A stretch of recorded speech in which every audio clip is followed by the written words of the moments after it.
तथा यह जानने के लिए कि मैं कौन हूं, कहां से आया हूं, क्यों जन्म लेता हूं, क्यों मरता हूं और क्यों दुख भोगता हूं। यह है आत्मज्ञान। आज से पहले हमारे नादान धर्म गुरुओं ने हमें आत्मज्ञान के विषय में भी नहीं बताया। परमात्म ज्ञान तो बहुत दूर की बात है।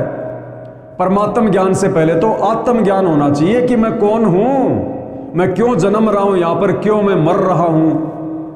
आज मेरा जन्म हुआ, 30-40 साल की उम्र तक बैल और गधे की तरह मेहनत करके मैंने 10-15-20 लाख रुपए इकट्ठे किए, एक मकान बनाया, गाड़ी लाया। अचानक से मेरी मृत्यु हो जाती है, तो ये कष्ट मैं यहाँ पर क्यों भोग रहा हूँ। मेरे घर में बेटा बेटी उत्पन्न हुए, बड़े लाड प्यार से मैंने पाला पोषा, लाखों रुपए उनकी पढ़ाई पे मैंने खर्च किए, और जैसे ही बच्चे का या बच्ची का शादी का समय निकट आया, कार दुर्घटना में उसकी मृत्यु हो गई। ये सब क्यों हो रहा भाई।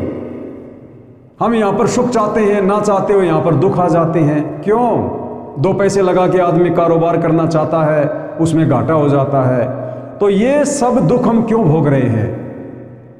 इसको कहते हैं आत्मज्ञान। मैं कौन हूं, क्यों जन्म रहा हूं, क्यों मर रहा हूं, जन्म से पहले कहां था, मरने के बाद कहां जाऊंगा, ये सब कौन करवा रहा है, क्यों करवा रहा है। मरना कोई नहीं चाहता, बूढ़ा कोई नहीं होना चाहता, फिर भी होता है, क्यों। इस विषय में जानकारी को कहते हैं आत्मज्ञान। तो ये आत्मज्ञान भी हमारे नादान धर्म गुरुओं ने आज से पहले हमें नहीं दिया। उसके बाद नंबर आता है परमात्म ज्ञान का। तो ये आत्मज्ञान क्या है? ये जानने के लिए कि मैं कौन हूं, कहां से आया हूं और क्यों जन्म लेता हूं, क्यों मरता हूं और क्यों दुख भोगता हूं। आखिर ये सब कौन करवा रहा है, क्योंकि हम तो चाहते नहीं कि ऐसा हो। ना हमारे रिश्तेदार ऐसा करवा रहे, ना किसी का बेटा बेटी बाप ऐसा करवा रहा। तो ये कौन भगवान है जो ये करवा रहा है? ये काल, ये ब्रह्मा विष्णु महेश का पिता, ये क्षर पुरुष, ये अपने भोजन के लिए करवा रहा है, आप और हमें यहीं पर फांसे रखने के लिए। दूसरा होता है परमात्म ज्ञान।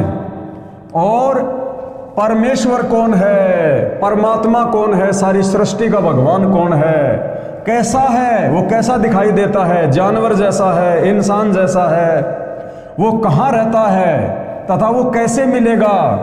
और ब्रह्मा विष्णु और शिव के माता पिता कौन हैं, और किस प्रकार से काल ब्रह्म की जेल से छुटकारा पाकर अपने निज घर शतलोक में वापस जा सकते हैं, ये सब इस पुस्तक के माध्यम से दर्शाया गया है। भाइयों और बहनों, यही है वो जानकारी जो आज से पहले आप और हमें प्राप्त नहीं हुई। जिस जानकारी के अभाव में हम इस काल बलि के कर्म और भ्रम के चक्कर में पड़कर अपने अनंत मनुष्य जन्म बर्बाद कर चुके हैं। और ये जानकारी, ये आत्मज्ञान और ये परमात्म ज्ञान, वो परमेश्वर, वो कबीर देव स्वयं ही धरती पर तत्वदर्शी संत के रूप में प्रकट होकर बताता है, दूसरा कोई नहीं बता सकता।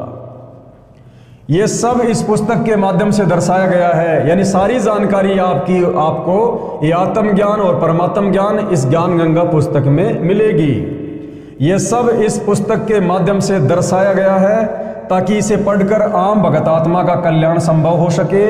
ये पुस्तक सतगुरु रामपाल जी महाराज के प्रवचनों का संग्रह है, जो कि सदग्रंथों में लिखे तथ्यों पर आधारित है। हमें पूर्ण विश्वास है कि जो पाठक जन रुचि व निष्पक्ष भाव से पढ़कर अनुसरण करेगा, उसका कल्याण संभव है।